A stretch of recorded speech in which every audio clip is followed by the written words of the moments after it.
OFW ka rin bang katulad ko? At parang nawalan ng pera dahil sa mga pinagsasasali mo? Tapusin mo ang vlog ko para maintindihan mo ano yung sinasabi ko.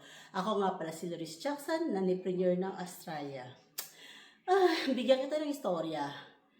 Kasi noong mga panahong first 5 to 10 years namin dito sa Australia, halos wala akong naipon.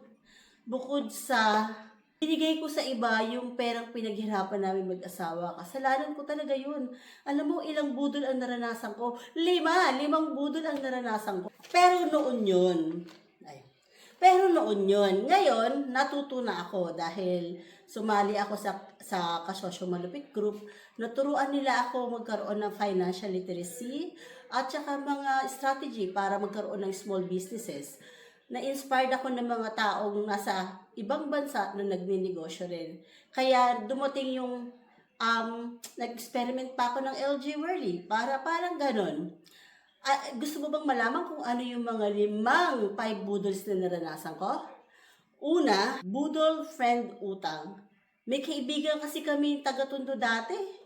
Naku, nangutang sa nanay ko at ang nanay ko nangutang sa akin. Sinabi, anak, pahiramin mo na yung kawawa naman sila. E di ang ginawa namin ng asawa ko, pinautang namin. Pagkatapos, ano nangyari? Nga, hindi niya kami binayaran.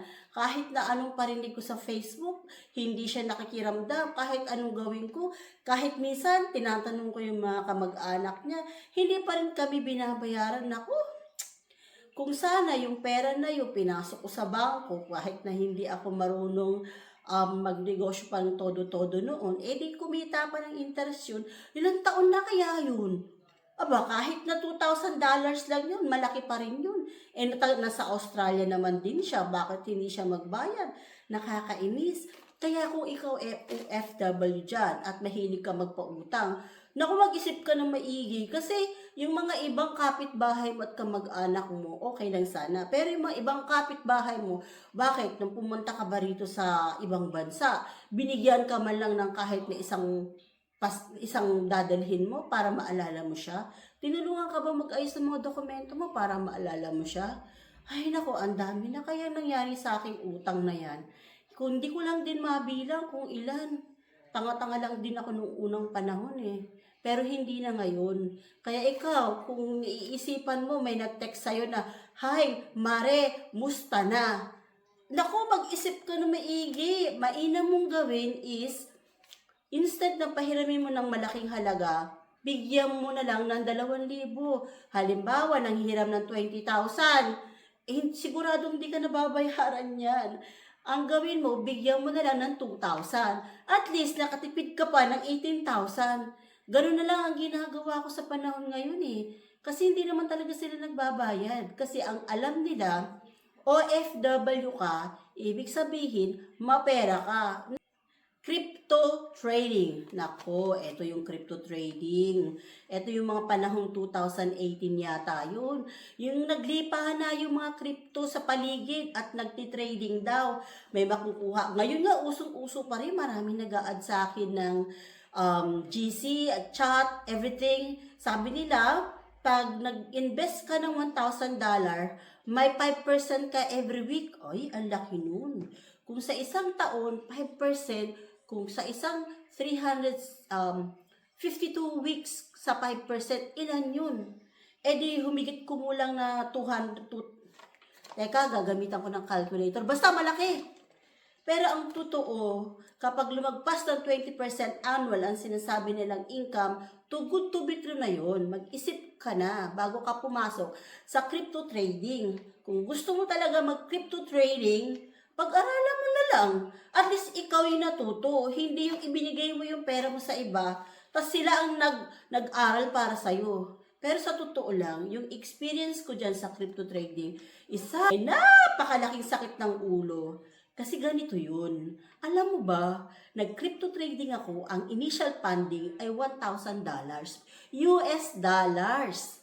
Pagkatapos, after a week, meron kang makukuhang dividendo daw. So, na-experience ko naman yung dividendo na yon. So, sa madaling salita, Nag-withdraw ko ng isang beses. Pangalawang beses, hindi ko na withdraw. Pangatlo, pang-apat, hindi ko na withdraw kasi naging gahaman ako sa pera. Ang nangyari, nagdagdag pa ako ng capital funds. Diba? Ang sakit sa ulo nun. Ito pa ang masakit. May mga friendship ako, nag-over na. Friendship over. Alam mo kung bakit? Kasi sila, in-invite ko rin. Trading na to, pa nag-invite ka ng isa, meron kang extra fund. Ang sakit sa ulo talaga sa akin dahil sa crypto trading na to. Kaya kung ikaw, gusto mong ma-experience ang crypto trading, maraming training dyan, maraming training sa YouTube, mag-aaral ka na lang mag-isa. At least, ikaw, kung sakaling mag-fluctuate yung value ng trading, at least natututo ka kung volatile o something like that, at least natututo ka paano mag-trading, pwede mo pang gawin career. Pero wag na wag mong ibibigay yung pinaghirapan ninyo ng asawa mo sa ibang tao. Kasi wala ka namang matututunan dun eh. At the end of the day, pag lagpas 20% annual ang sinasabing income, too good to be true yun. Hindi totoo yun. There's no such thing na mananalo ka sa ganung pustahan. Nakikipaglabang ka lang sa wala. Kaya naku, isip-isip din bago pumasok sa crypto trading na yan. Ang dami nang na-scam yan. Ang dami ng buhay ang nasira niyan. May kilala nga ako. Nag-loan pa sa bank para lang magkaroon ng additional funds. Ay, ganun talaga life. Pero it's not too late. We still learn. Natututo tayo sa buhay. Pangatlong budol, gold trading. Mantakin mo. Pati gold pinatulan ko. Ay, nako, kakainis. Syungak-syungak talaga ang lola ninyo. Pati gold trading, pinatulang ko. Ang initial funds din nun, mga around $1,000 din. Pero, this time, good girl na ako kasi isa lang yung pinasok ko. Pero, hindi ko na alam kung ano nangyari. Nahikayat pa nga ako sa ibang kaibigan ko. Huy, hati tayo dun. Para divide to tayo. May ganung sistema pa ako nalalaman. Wala din. Walang nangyari yung gold trading ko na yon.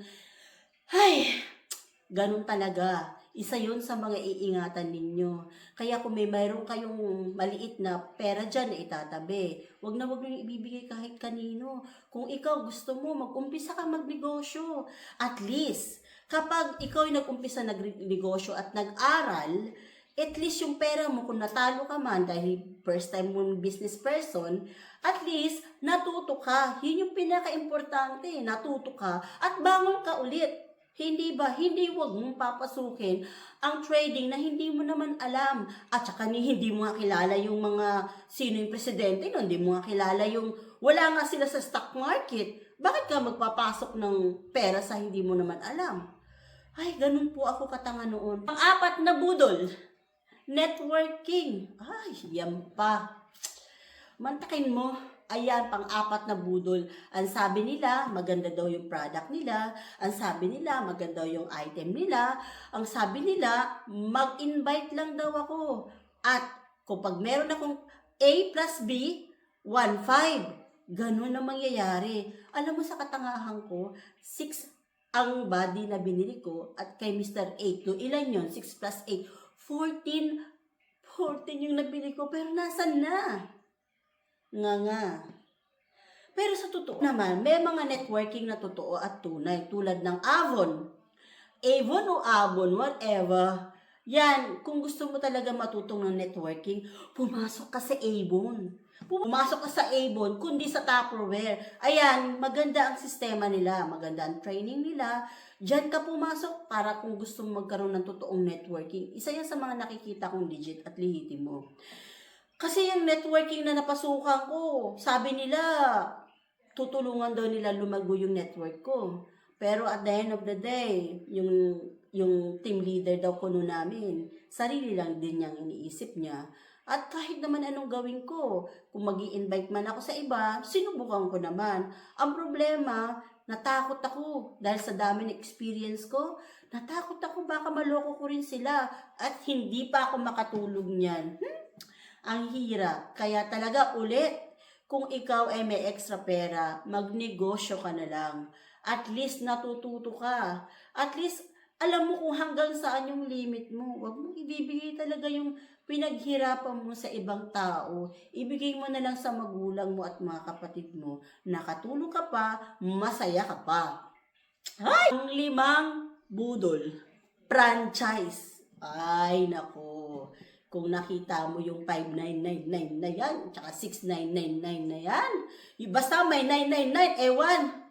Ang tanga ko rin, 4 na katawan din ang binili ko dyan. Bakit ko ba nabili? Kasi sabi ng kaibigan ko, maganda daw yun. Maganda yung product. Totoo naman, maganda yung product. Pero franchise, mag-search ka nga sa Google kung ano yung franchisee at franchisor. Pag nag-franchise ka, dapat meron kang item na ibebenta na systematic na. System na siya. May ISO na siya, may system na siya. At isang location na na-duplicate na. Kumbaga, halimbawa, kung yung si franchisor nyo ay meron ng isang establishment na may system na lahat, nandoon na. Tapos, na-duplicate niya sa isang lugar yan at nakikita yung system na kinapi niya sa original to the second one is liable at maganda ang result, saka lang siya pwede mag-franchise. Pero yung franchise na nakuha ko, mag-invite ka ng A, mag-i-invite ka ng B, may 1.5 ka. Hindi po ganun yun. Ang franchise po ay parang Jollibee, McDonald's, yung mga ganun. Pero may mga malilit naman talagang franchise. Pero titignan mo yung sistema nila kung saan sila nagmula. Kung nag-umpisa ba sila sa isang place, tas inilipat nila sa kabilang place, yung system na kinreate nila dun sa isa ay applicable sa isa at naging maayos yung sistema at nag-invite pa sila ng ibang tao, which is ikaw, yun ang tawag na totoong franchise. Pero hindi pwede magkaroon ka ng 4 na franchise sa halagang 599. Saan ka ba nakakita? Meron bang establishment na 5999? Ay, ganun na nangyari sa akin. Nakakainis talaga ako. Pero, ganun talaga. Siguro, sa 10 taon na yun na paikot-ikot ng ganun. Kasi tayo mga Pilipino, pag nasa ibang bansa tayo, ibig sabihin, malikot ang utak natin. Ibig sabihin, malakas ang diskarte natin. Ibig sabihin, hindi tayo duwag. Kaya ka nga nandito sa ibang bansa kasi napakalakas ng loob mo at isa kang matalinong tao na hindi ka takot masaktan, hindi ka takot madapa. Katulad ko, pasok ako ng pasok saan-saan. Ayan, mali ang napasukan ko. Kaya ikaw, naririnig ako mga OFW, DH dito, DH doon, tapos magkakaroon ng networking, magkakaroon ng franchising ng ganyan, tapos minsan magre-reklamo sa KMG, bakit daw ganun. O nga pala, yung KMG, kasosyo malupit ko kung saan ako nakaanib. Nag-uusap kami at natututo kami doon sa loob. Yun nga, so nakakapanghinayang at nakakaawa yung mga OFW na domestic helper, tapos magkakaroon pa sila ng budol experience. Ang sakit nun sa ulo, domestic helper ka, pagkatapos bubudulin ka pa, para namang walang mga puso. Sana kung sakaling bubudulin sila, bigyan sila ng maayos na totoong pagkakakitaan. Kaya ikaw, kung may 10,000 pesos ka, ipang negosyo mo na lang. Ganun talaga ang life, minsan nagiging tanga ako. O ako lang ba ang tanga? Ewan, basta ata ito. Naniniwala ako na ang Pilipinas ang pinakamatalinong tao sa mundo. Kahit saan ka magpunta, may OFW. Kaya ikaw, huwag kang masyadong maging risk taker sa mga budol na yan. Pag-aralan mo na maigi bago mo pasukin. Okay? Ngayon yung mga maliliit na negosyong inuumpisahan ko ngayon. Kung gusto nyo nga pala maka-inspire sa iba, sali na po kayo sa page na nakreate ko, Pinoy Small Business WA. Kwento nyo po kung ano yung mga experience nyo para ma-inspire po ang ibang mga Pilipino nandito sa Western Australia. Kung nagustuhan nyo po ang content ko na to, baka naman gusto nyo i-like o i-share at pusuan nyo na rin. Ako si Loris Choksan, nagsasabing discipline and consistency para sa iyong tagumpay. Adios!